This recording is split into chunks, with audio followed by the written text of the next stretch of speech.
इस YouTube channel में आप सभी का स्वागत है। आज का हमारा टॉपिक है विज्ञान कक्षा 9 अध्याय 9 और अध्याय का नाम है गुरुत्वाकर्षण।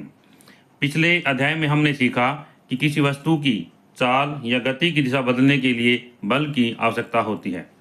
बल के दैनिक जीवन में उदाहरण: किसी वस्तु की चाल या गति की दिशा बदलने के लिए जब किसी वस्तु को ऊंचाई से गिराया जाता है तो वह वस्तु पृथ्वी की ओर गिरती है। सभी ग्रह सूर्य के चारों ओर चक्कर लगाते हैं, चंद्रमा पृथ्वी की परिक्रमा करता है आदि।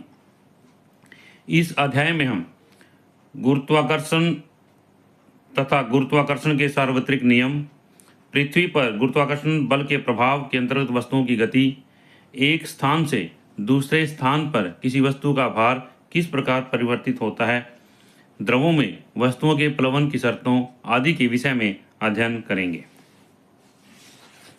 इससे आगे गुरुत्वाकर्षण।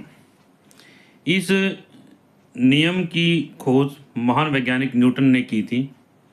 जब न्यूटन एक पेड़ के नीचे बैठे थे तो उनके ऊपर एक सेब गिरा। इससे उन्होंने सोचा कि यह सेब पृथ्वी पर क्यों गिरा।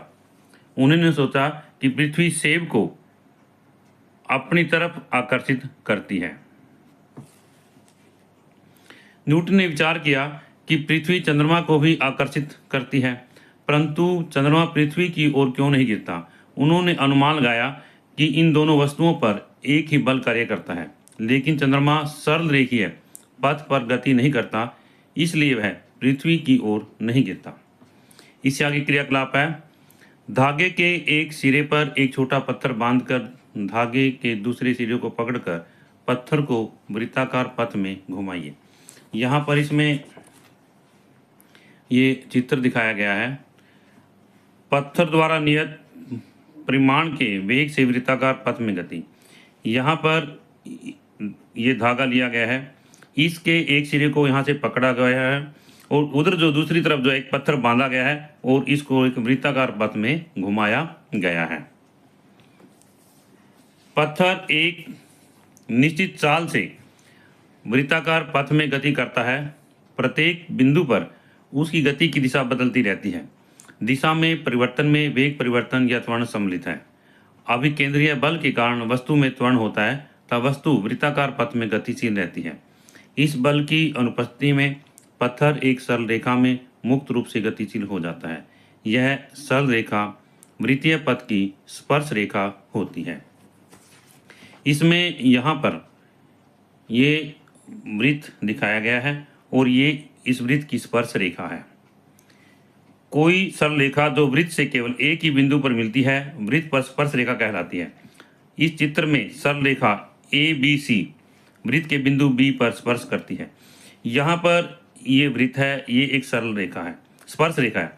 जो स्पर्श रेखा है, स्पर्श रेखा क्या होती है? जो एक वृत्त को केवल एक बिंदु पर स्पर्श करती है, वह रेखा जो है उस वृत्त की स्पर्श रेखा कहलाती है। अभी केंद्र बल। वृत्ताकार पथ पर घूमते समय वस्तु पर केंद्र की ओर लगने वाले बल को अभिकेंद्र बल कहते हैं। इससे आगे प्रश्न है: किस बल के कारण चंद्रमा पृथ्वी के चारों ओर गति करता है? इसका आंसर है अभिकेंद्र बल। यह बल पृथ्वी के आकर्षण बल के कारण लगता है। यदि चंद्रमा पर पृथ्वी का आकर्षण बल न हो तो चंद्रमा एक समान गति से सरल रेखीय पथ में चलता रहेगा। हमारे सौर परिवार में सूर्य तथा सभी ग्रहों के बीच भी एक बल विद्यमान है, जिस कारण ये सभी ग्रह सूर्य की परिक्रमा करते हैं। इससे आगे गुरुत्वाकर्षण बल। विश्व की प्रत्येक वस्तु एक दूसरे को अपनी ओर आकर्षित करती है। वस्तुओं के बीच लगने वाले इस बल को गुरुत्वाकर्षण बल कहते हैं। आगे है गुरुत्वाकर्षण का सार्वत्रिक नियम। विश्व की प्रत्येक वस्तु दूसरी वस्तु को अपनी ओर आकर्षित करती है। यह बल दोनों वस्तुओं के द्रव्यमानों के गुणनफल के समानुपाती तथा उनके बीच की दूरी के वर्ग के व्युत्क्रमानुपाती होता है। माना m तथा m द्रव्यमान की दो वस्तुएं एक दूसरे से d दूरी पर स्थित हैं। इन दोनों के बीच में आकर्षण बल F है। यहाँ पर ये दो वस्तुएं दिखाई गई हैं। इसमें ये वस्तु A है, ये वस्तु B है। यहाँ पर वस्तु ए का द्रव्यमान कैपिटल एम है और बी का जो है स्मॉल एम है, और इनके बीच की दूरी जो है डी है। गुरुत्वाकर्षण के सार्वत्रिक नियम के अनुसार इन दोनों में जो बल है, आकर्षण बल है, वो किसके बराबर होगा? F बराबर है जी एम एम बटे डी स्क्वायर के। दोबारा से, एम कैपिटल एम इस वस्तु का द्रव्यमान है, वस्तु ए का, स्मॉल एम इस वस्तु का द्रव्यमान है जो बी का है, और डी जो है इन दोनों के बीच के में दूरी है। अब इसमें आगे यहाँ पर जी जो है ये कांस्टेंट है। माना m तथा m द्रव्यमान की दो वस्तुएं एक दूसरे से d दूरी पर स्थित हैं। इन दोनों के बीच में आकर्षण बल F है। इस नियम के अनुसार F सीधा अनुपाती है m गुणा m के। F जो है m गुणा m के सीधा अनुपाती है, तथा F सीधा अनुपाती है 1/d स्क्वायर के, क्योंकि जैसा उसमें बताया गया था कि उन दोनों के द्रव्यमानों के गुणनफल के सीधा अनुपाती है, यहाँ पर समानुपाती है, और बीच की दूरी के वर्ग के व्युत्क्रमानुपाती है। इसलिए F सीधा अनुपाती हुआ किसके बराबर है? 1/d स्क्वायर के। समीकरण 1 व 2 से हम दोनों को मिलाएंगे तो F सीधा अनुपाती हुआ m गुणा m बटा डी स्क्वायर के। अब F बराबर है g गुणा m बटे डी स्क्वायर के। तो इस ये क्या है? g क्या है? एक अनुपातिकता स्थिरांक है, और इसे सार्वत्रिक गुरुत्वीय स्थिरांक कहते हैं। क्या कहते हैं इसको? सार्वत्रिक गुरुत्वीय स्थिरांक कहते हैं।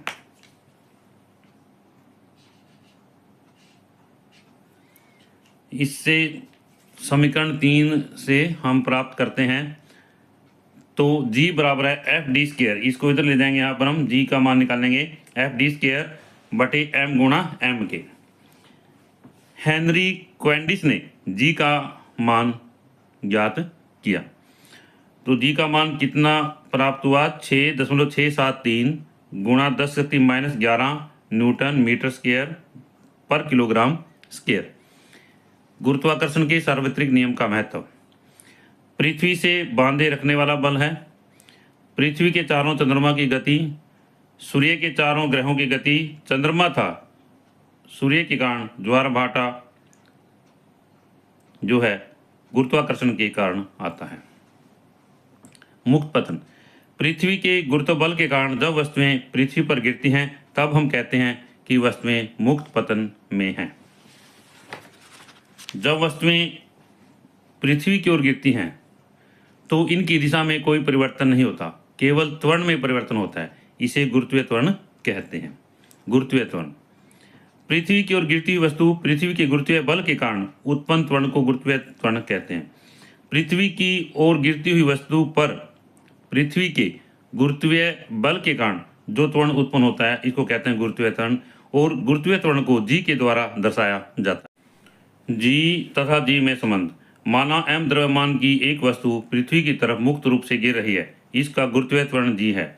इस वस्तु के कारण लगने वाला बल F बराबर m गुणा जी के। वस्तुतः पृथ्वी के बीच लगने वाला बल F बराबर है जी mm बटे डी स्क्वायर के। 1 व 2 से, तो mg बराबर है जी mm बटे डी स्क्वायर के, और यहाँ पर जो g है आ जाता है जी m बटा डी स्क्वायर के। यदि वस्तु पृथ्वी पर या इसकी सतह के पास हो तो d बराबर r के, और यहाँ पर mg हमने पहले गलती से कैपिटल M लिया था और इसलिए यहाँ पर आना चाहिए स्मॉल m, छोटा m कह सकते हैं इसको। तो mg बराबर है जी mm बटा r स्क्वायर के। m दोनों तरफ से कैंसिल हो जाता है और हमें प्राप्त होता है g बराबर है जी m बटा r स्क्वायर। इससे आगे प्रश्न है, ध्रुवों पर जी का मान अधिक तथा विषुवत वृत्त पर कम क्यों होता है? पृथ्वी पूर्ण रूप से गोल नहीं है, इसकी त्रिज्या पृथ्वी पर कम तथा विषुवत वृत्त पर अधिक होती है, इसलिए जी का मान ध्रुवों पर अधिक तथा विषुवत वृत्त पर कम होता है। गुरुत्वीय त्वरण जी के मान का परिकलन। इसके लिए सार्वत्रिक गुरुत्वीय नियतांक जी बराबर है 6.7 गुणा 10⁻11 न्यूटन मीटर स्क्वायर पर किलोग्राम स्क्वायर। और पृथ्वी का द्रव्यमान m बराबर है 6 गुणा 10⁻24 किलोग्राम के, तथा पृथ्वी की त्रिज्या r बराबर है 6.4 गुणा 10⁻6 मीटर के, और g बराबर किसे है जी m बटे आर स्क्वायर के। ये सभी मान जो है इसके अंदर हम रखते हैं यहाँ पर, और हमें g का मान जो है प्राप्त होता है 9.8 मीटर पर सेकंड स्क्वायर। पृथ्वी के गुरुत्वीय बल के प्रभाव में वस्तुओं की गति। पृथ्वी के गुरुत्वीय बल के प्रभाव में वस्तुओं की गति। एक कागज की शीट तथा पत्थर का एक टुकड़ा लीजिए, इन्हें समान ऊंचाई से गिराइए। हम देखते हैं कि पत्थर पहले पहुंच जाता है और कागज बाद में पहुंचता है। ऐसा वायु के प्रतिरोध के कारण होता है, क्योंकि वायु गिरती हुई वस्तुओं पर घर्षण के कारण प्रतिरोध लगाती है। यह प्रतिरोध कागज पर ज़्यादा तथा पत्थर पर कम होता है। यदि इन दोनों को कांच के जार में, जिससे हवा निकाल दी गई है, गिराएं तो दोनों एक समान दर से नीचे गिरेंगे। मुक्त पतन में वस्तुएं त्वरण का अनुभव करती हैं। यह त्वरण द्रव्यमान पर निर्भर नहीं करता। सभी खोखली या ठोस, छोटी या बड़ी वस्तुओं के लिए समान होता है। इस विचार की पुष्टि गैलीलियो ने इटली के पीसा की झुकी हुई मीनार में विभिन्न वस्तुओं को गिराकर की थी। गति के समीकरणों में ए के स्थान पर जी का प्रयोग किया जाता है। जो गति है के समीकरण है वहाँ पर ए का प्रयोग किया जाता है, और यहाँ पर हम गुरुत्वाकर्षण के केस में ए के स्थान पर किसका प्रयोग करते हैं, जी का प्रयोग करते हैं। यदि त्वरण वेग की दिशा में लग रहा हो तो इसे धनात्मक, तथा यदि वेग के विपरीत दिशा में लग रहा हो तो इसे ऋणात्मक लिया जाता है। मान लीजिए कोई वस्तु जो है जब ऊपर से नीचे की तरफ गिराई जाती है तो वस्तु पर गुरुत्वाकर्षण बल जो कार्य कर रहा होता है, तो उस समय त्वरण धनात्मक लिया जाता है। तथा यदि वस्तु नीचे से ऊपर की तरफ ले जाई जाती है तो उसमें जो गुरुत्वाकर्षण बल है वस्तु पर विपरीत दिशा में कार्य कर रहा होता है, तो इसलिए वहाँ पर ऋणात्मक लिया जाता है। द्रव्यमान। वस्तु का द्रव्यमान स्थिर रहता है तथा एक स्थान से दूसरे स्थान पर नहीं बदलता, चाहे वह वस्तु पृथ्वी पर हो, चंद्रमा पर हो या फिर बाह्य अंतरिक्ष में। भार। जिस बल से पृथ्वी किसी वस्तु को अपने केंद्र की ओर आकर्षित करती है वह वस्तु का भार कहलाता है। इसे W द्वारा दर्शाया जाता है। तो F बराबर m गुणा ए के। F बराबर है m गुणा ए के, और ए के स्थान पर जी का प्रयोग किया जाता है। F बराबर है m गुणा जी के, क्योंकि किसी वस्तु का भार वह बल है जिसे पृथ्वी की ओर आकर्षित करती है, जिससे वह पृथ्वी की ओर आकर्षित होती है। तो W बराबर है m गुणा जी के। भार का SI मात्रक न्यूटन है। इससे आगे किसी वस्तु का चंद्रमा पर भार। यह वह बल है जिससे चंद्रमा उस वस्तु को अपनी ओर आकर्षित करता है। इसमें यहाँ पर एक प्रश्न है, किसी वस्तु का चंद्रमा पर भार पृथ्वी पर उसके भार का 1/6 गुना होता है, क्यों? इसके लिए आगे हम पढ़ते हैं। माना वस्तु का द्रव्यमान m है, चंद्रमा पर वस्तु का भार Wm है, चंद्रमा का द्रव्यमान mm है, चंद्रमा की त्रिज्या जो है, चंद्रमा की त्रिज्या कितनी Rm है। गुरुत्वाकर्षण के सार्वत्रिक नियम के अनुसार Wm बराबर है जी m गुणा m के बटा r स्क्वायर m तथा m का मान रखने पर। तो Wm किसके बराबर हुआ, जी 7.36 गुणा 10⁻22। ये चंद्रमा का द्रव्यमान है, वस्तु का द्रव्यमान m है, और चंद्रमा की त्रिज्या 1.76 गुणा 10⁻6 m मीटर का स्क्वायर। और इस तरह से वस्तु का चंद्रमा पर भार आ जाता है 2.431 गुणा 10⁻10 जी गुणा m के। इसी तरह पृथ्वी पर वस्तु का भार WE जी mm बटा आर स्क्वायर के। यहाँ पर पृथ्वी का द्रव्यमान 5.98 गुणा 10⁻24 किलोग्राम गुणा m के बटे 6.37 गुणा 10⁻6 का स्क्वायर है यहाँ पर। अब यहाँ पर इसको सरल करते हैं। सरल करने के बाद में ये आ जाता है हमारे पास में 1.474 गुणा 10⁻11 जी गुणा एम के।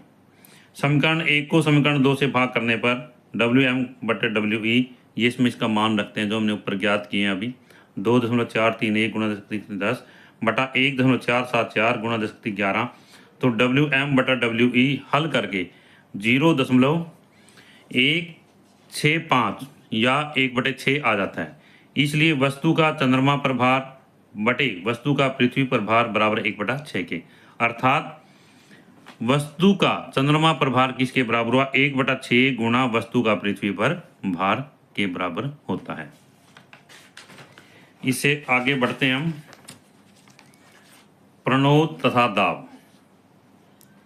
प्रणोद तथा दाब।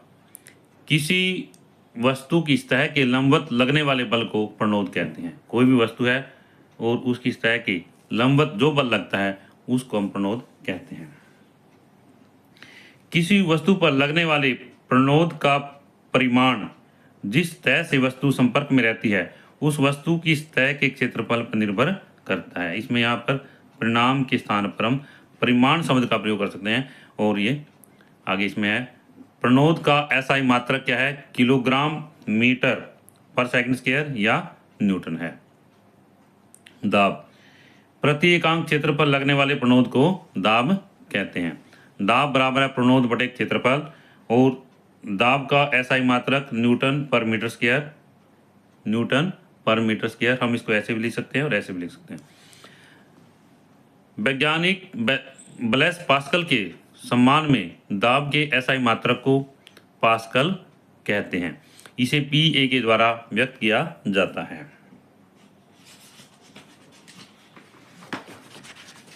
दैनिक जीवन में प्रणोद तथा दाब के उदाहरण। जब किसी बुलेटिन बोर्ड पर पिन के द्वारा चार्ट लगाया जाता है तो अंगूठे से इसके चपटे भाग को हम दबाते हैं। पिन का दूसरा सिरा नुकीला होता है जिस पर हम लंबवत बल लगाते हैं।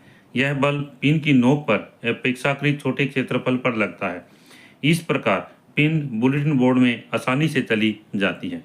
यहाँ पर इसमें ये चित्र दिखाया गया है और ये चार्ट जो है यहाँ दीवार पर जो है इसके द्वारा लगाया जा रहा है। चार्ट लगाने के लिए ड्राइंग पिनों को अंगूठे से बोर्ड की लंबवत दबाया जाता है और इसको हम जो पिने हैं हम इनको जो है लंबवत जो है इसमें दबाते हैं। दूसरा है इसमें जब हम रेत पर खड़े होते हैं तो हमारे पैर रेत में धंस जाते हैं, परंतु जब हम रेत पर लेटते हैं तो हमारा शरीर रेत में नहीं धंसता। दोनों अवस्थाओं में हमारे शरीर का जो भार है बराबर रहता है, परंतु पहली अवस्था में जब हम खड़े होते हैं तो हमारे शरीर का भार कम क्षेत्रफल पर लगता है। दूसरी अवस्था में जब हम लेटते हैं तो हमारे शरीर का भार अधिक क्षेत्रफल पर लगता है, इसलिए दूसरी अवस्था में हमारा शरीर रेत में नहीं धंसता। इससे आगे प्रश्न है कील के सिरे नुकीले क्यों होते हैं? कीलों के नुकीले सिरे का क्षेत्रफल कीलों के नुकीले सिरे का क्षेत्रफल चपटे भाग की तुलना में बहुत कम होता है। जब चपटे भाग पर हथौड़े से बल लगाया जाता है तो नुकीले सिरे पर अधिक दाब उत्पन्न होता है। अधिक दाब के कारण कील लकड़ी या दीवार में कम बल से आसानी से धंस जाती है। चाकू की धार तेज क्यों होती है? उत्तर चाकू की धार तेज होने से उसके धार वाले सिरे का क्षेत्रफल कम हो जाता है जिससे उस पर लगने वाला बल अधिक दाब डालता है। इसके कारण हम कम बल लगाकर फल तथा सब्जियों को आसानी से काट सकते हैं। भवनों की नींव चौड़ी क्यों होती है? भवन की नींव चौड़ी होने से भवन का भार अधिक चौड़े आधार पर लगता है। इससे भवन का भार बड़े क्षेत्रफल में फैल जाता है तथा जमीन पर लगने वाला दाब कम हो जाता है। इससे नींव धंसने या इमारत के गिरने का खतरा कम हो जाता है। तरलों में दाब सभी द्रव या गैसें तरल हैं। ये जिस बर्तन में रखे जाते हैं उसके आधार तथा दीवारों पर दबाव डालते हैं। उत्प्लावकता जब किसी वस्तु को किसी तरल में डुबाया जाता है तो तरल उस पर ऊपर की ओर बल लगाता है, इसे उत्प्लावकता कहते हैं। उत्प्लावन बल जब किसी वस्तु को किसी तरल में डुबाया जाता है तो तरल द्वारा वस्तु पर ऊपर की ओर लगने वाले बल को उत्प्लावन बल कहते हैं अतः इस घटना को उत्प्लावकता कहते हैं। क्रियाकलाप। प्लास्टिक की एक खाली बोतल लीजिए। प्लास्टिक की एक खाली बोतल लीजिए। यहाँ पर इसमें बोतल के मुंह के एक वायुरुद्ध डाट से बंद कर दीजिए। एक पानी से भरी बाल्टी में बोतल को रखिए। हम देखते हैं बोतल तैरती है। बोतल को जब आप पानी में धकेलते हैं तो आप ऊपर की ओर धक्का महसूस करते हैं। जैसे जैसे बोतल को पानी में धकेलते हैं, पानी द्वारा ऊपर की ओर लगाया गया बल बढ़ता जाता है जब तक कि बोतल पानी में पूरी तरह डूब जाए। इसमें बोतल पर दो बल कार्य करते हैं। पृथ्वी पर गुरुत्वाकर्षण बल पर नीचे की ओर कार्य करता है। पृथ्वी का गुरुत्वाकर्षण बल बोतल पर नीचे की तरफ कार्य करता है, जबकि पानी बोतल पर ऊपर की ओर बल लगाता है। यदि पानी के द्वारा बोतल पर लगाया गया बल पृथ्वी के गुरुत्वाकर्षण बल से अधिक है तो बोतल पानी पर तैरती है। तो बोतल क्या है? पानी पर तैरती है। और यदि बोतल पर हम और अधिक बल लगाते हैं तो बोतल पर लगा हुआ बल पानी के द्वारा ऊपर की ओर लगने वाले बल से अधिक हो जाता है, इसलिए तब बोतल जो डूब जाती है। पानी के सतह पर रखने पर वस्तुएं तैरती या डूबती क्यों हैं? क्रियाकलाप। पानी से भरा एक बीकर लीजिए, इसमें एक लोहे की कील डालिए। हम देखते हैं कि लोहे की कील पानी में डूब जाती है। लोहे की कील पानी में क्यों डूबती है? इसमें यहाँ पर ये हमारी पाठ्य पुस्तक में चित्र दिखाया गया है। इसके अंदर ये पानी लिया गया है, इसके अंदर बीकर में, और एक कारक और कील दोनों डाल दी गई हैं। हम देखते हैं कि लोहे की कील जो पानी में डूब जाती है, जबकि कारक जो है पानी पर तैरता रहता है। तो इसमें उत्तर है, जब लोहे की कील को पानी में डुबाया जाता है तो इस पर दो बल कार्य करते हैं। कील पर लगने वाला पृथ्वी का गुरुत्वाकर्षण बल इसे नीचे की ओर खींचता है। पानी के द्वारा कील पर लगने वाला उत्प्लावन बल इसे ऊपर की दिशा में धकेलता है। कील पर लगने वाला गुरुत्वाकर्षण बल पानी द्वारा लगाए गए उत्प्लावन बल से अधिक है, इसलिए कील जो है पानी में डूब जाती है। इससे आगे क्रियाकलाप है। पानी से भरे बीकर में एक कील तापमान द्रव्यमान का एक कारक का टुकड़ा पानी की सतह पर रखिए। हम देखते हैं कि कारक तैरता है, लोहे की कील जो है डूब जाती है। इसमें यहाँ पर हमने जैसा कि इसमें चित्र में दिखाया था कि दोबारा से दिखाते हैं एक बार, कि यहाँ पर लोहे की कील जो पानी में डूब जाती है और कारक जो पानी में तैरता रहता है। उत्तर है कारक का पानी की द्वारा से एक बार पानी की सतह पर रखने पर कारक तैरता रहता है, जबकि लोहे की कील पानी में डूब जाती है। क्यों? उत्तर, कारक का घनत्व पानी के घनत्व से कम होता है। इसका अर्थ है कि कारक पर पानी का उत्प्लावन बल कारक के भार से अधिक है, इसलिए पानी पर तैरता है। लोहे की कील का घनत्व पानी के घनत्व से अधिक है। इसका अर्थ यह है कि लोहे की कील पर पानी का उत्प्लावन बल लोहे की कील की भार से कम है, इसलिए लोहे की कील जो है पानी में डूब जाती है।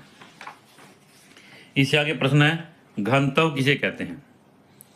किसी पदार्थ के एकांक आयतन के द्रव्यमान को उसका घनत्व कहते हैं। कोई भी पदार्थ है उसका एकांक आयतन है, उसको कहते हैं घनत्व। घनत्व किसके बराबर है? द्रव्यमान बटा आयतन के। इस प्रकार द्रव के घनत्व से कम घनत्व की वस्तुएं द्रव पर तैरती रहती हैं। द्रव के घनत्व से अधिक घनत्व की वस्तुएं द्रव में डूब जाती हैं। आर्किमिडीज का सिद्धांत। आर्किमिडीज के सिद्धांत क्या कहता है? इसमें सबसे पहले क्रियाकलाप है। एक पत्थर के टुकड़े को एक कमानीदार तुला या रबड़ की डोरी के एक सिरे से बांध कर लटकाइए।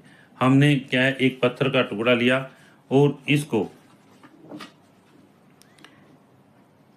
यहाँ पर एक पत्थर का टुकड़ा लिया, इसको हमने रस्सी से बांध लिया और सबसे पहले इसको कमानीदार तुला से बांध करके लटकाते हैं। एक पत्थर के टुकड़े को एक कमानीदार तुला या रबड़ की डोरी से एक सिरे से बांधकर लटकाइए। पत्थर के भार के कारण रबड़ की डोरी की लंबाई में वृद्धि तथा कमानीदार तुला का पाठ्यांक नोट कीजिए। हम क्या करेंगे, सबसे पहले पत्थर के टुकड़े का वायु में भार ज्ञात करेंगे और उसके लिए पाठ्यांक नोट करेंगे। आप पत्थर को एक बर्तन के रखे पानी में धीरे से डुबोइए। हम देखते हैं कि डोरी की लंबाई तथा पाठ्यांक पहले से कम हो जाते हैं। पत्थर के पानी में पूरी तरह डूब जाने के बाद इनमें कोई परिवर्तन नहीं आता। डोरी की लंबाई में वृद्धि तथा तुला का पाठ्यांक पत्थर के भार के कारण होता है। जब पत्थर को पानी में डुबोया जाता है तो पत्थर के भार में कमी के कारण डोरी की लंबाई तथा पाठ्यांक दोनों कम हो जाते हैं। इसमें क्या है, चित्र में हमने सबसे पहले एक पत्थर लिया, पत्थर को एक डोरी से बांधा और एक भौतिक तुला के द्वारा इसका भार जो है ज्ञात किया, इसका जो पाठ्यांक जो है तुला के द्वारा नोट किया। फिर इसी को हमने एक बीकर लिया, उसमें जल डाला और उसके अंदर डुबो दिया। अब दोबारा जो है इसका पाठ्यांक हमने नोट किया। तो हम क्या देखते हैं, पाठ्यांक में कमी आ जाती है, यानी पत्थर के भार में कमी होने से क्या है, डोरी की लंबाई तथा पाठ्यांक दोनों जो है कम हो जाते हैं। पत्थर के भार में यह कमी पानी के उत्प्लावन बल के कारण होती है। पत्थर के भार में कमी कितनी होगी, इसका उत्तर आर्किमिडीज के सिद्धांत द्वारा प्राप्त होता है।